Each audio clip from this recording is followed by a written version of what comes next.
আসসালামু আলাইকুম ওয়া রাহমাতুল্লাহি ওয়া বারাকাতুহু।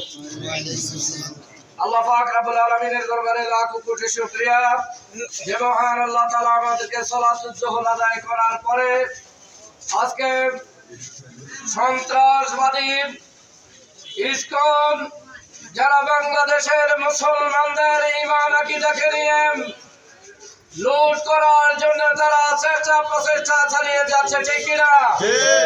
আজকে গাজীপুরে আমাদের শিশু বোনকে তারা ধর্ষণ করেছে। একজন মাওলানা সাহেব জনাব মাওলানা মহিবুল্লাহ সাহেবকে খতিব, ওনাকে তারা গুম করেছিল। আল্লাহর রহমতে এই খতিব সাহেব তিনি জীবিত আছেন। সারা বাংলাদেশে ইসকন মুসলমানদের ঈমান আকীদাকে নষ্ট করার উপায়ে তারা চালিয়ে যাচ্ছে।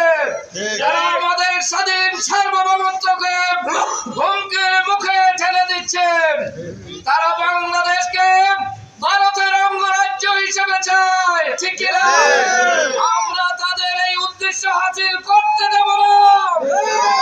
মুসলমানদের রক্ত, বাংলাদেশের তৌহিদি জনতার রক্ত যতদিন পর্যন্ত তাদের শরীরে বহমান থাকবে ততদিন পর্যন্ত ইসকনের উদ্দেশ্য হাসিল হবে না, ইনশাআল্লাহ।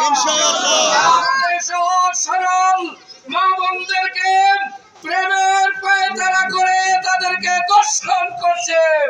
আমরা আজকে তৌহিদি জনতার ব্যানারে জানিয়ে দিতে চাই, এই ইসকনকে সন্ত্রাসী গোষ্ঠী হিসেবে বাংলাদেশ সরকার ইন্টারিম সরকার ঘোষণা দিতে হবে, ঠিক কিনা?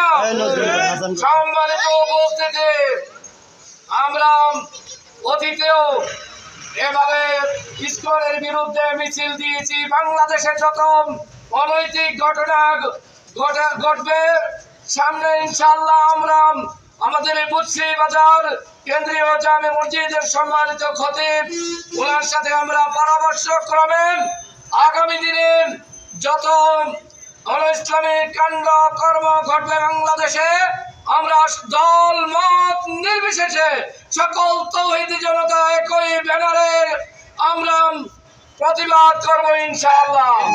আপনাদেরকে আজকের এই প্রতিবাদ মিছিলে, বিক্ষোভ মিছিলে শরীক হওয়ার জন্য ধন্যবাদ জানিয়ে, কৃতজ্ঞতা জানিয়ে আমি আমার বক্তব্য শেষ করছি।